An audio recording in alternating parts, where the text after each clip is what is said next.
جب سے اے are Y والے میمن سیٹھ پاکستانی صحافت میں گھسے ہیں، انہوں نے ایک مچھلی پورے تالاب کو گندا کرتی ہے والے محاورے پر عمل کرتے ہوئے سارے میڈیا کو شاپنگ مال میں تبدیل کر دیا ہے۔ ان کے کاروباری ہتھ کنڈوں کو دیکھ کر گھی والے اور بیکری والے بھی اپنا اپنا سودا لے کر صحافت کی منڈی میں آ گئے ہیں۔ جنگ اخبار والے بھی ایک عرصے تک صاف ستھری صحافت کرنے کے بعد اب وہی کچھ کر رہے ہیں کہ آپ انہیں بھی ایک گروسری سٹور کہہ سکتے ہیں، جس میں ہر قسم کا سودا برائے فروخت ہے۔ بس آپ کی جیب میں مال ہونا چاہیے یا پھر آپ کے ہاتھ میں اقتدار والی چھڑی، سب کچھ آپ کے گھر ڈیلیور کر دیا جائے گا۔ ادھار سودا لینے والوں کے لیے تو ہٹی کے باہر ہر وقت یہ لکھا رہتا ہے کہ پاکستان میں حقیقی جمہوریت آنے تک ادھار بند ہے۔ پچھلے دنوں سہیل وڑائچ نے ونڈر بوائے والی پروڈکٹ لانچ کی۔ کافی دنوں تک یہ آئٹم بہت بکی۔ تحریک انصاف سے ہمدردی رکھنے والے صارفین کے لیے اس محل میں کافی کشش تھی، اس لیے انہوں نے یہ سودا ہاتھوں ہاتھ لیا۔ مسلم لیگ نون کے صارفین کو البتہ سہیل وڑائچ کی اس آئٹم نے کافی پریشان کیا۔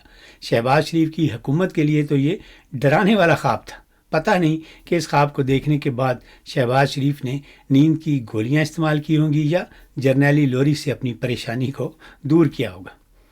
سہیل وڑائچ کے اس کالم سے فائدہ اٹھانے کے بعد اس گروسری سٹور کے مالک نے اپنے ایک اور ملازم انصار عباسی کو میدان میں اتارا ہے تاکہ جو دل شکنی مسلم لیگ نون سے تعلق رکھنے والے صارفین کی ہوئی ہے اس کا ازالہ کیا جا سکے۔ اسی حکمت عملی کے تحت اب انصار عباسی نے خبر دی ہے اور سہیل وڑائچ کی ونڈر بوائے والی تھیوری کو غلط ثابت کرنے کی کوشش کی۔ انصار عباسی کا کہنا ہے کہ اس کے ذرائع کے مطابق وزیر اعظم شہباز شریف کو تبدیل کرنے کے لیے مبینہ طور پر کسی ونڈر بوائے کو تلاش نہیں کیا جا رہا۔ ساتھ ہی انصار عباسی کے ذرائع نے یہ بھی واضح کیا کہ وزیر اعظم اور فیلڈ مارشل کے درمیان تعلقات اور باہمی احترام ویسے ہی پرفیکٹ شاندار ہیں جیسے پہلے تھے۔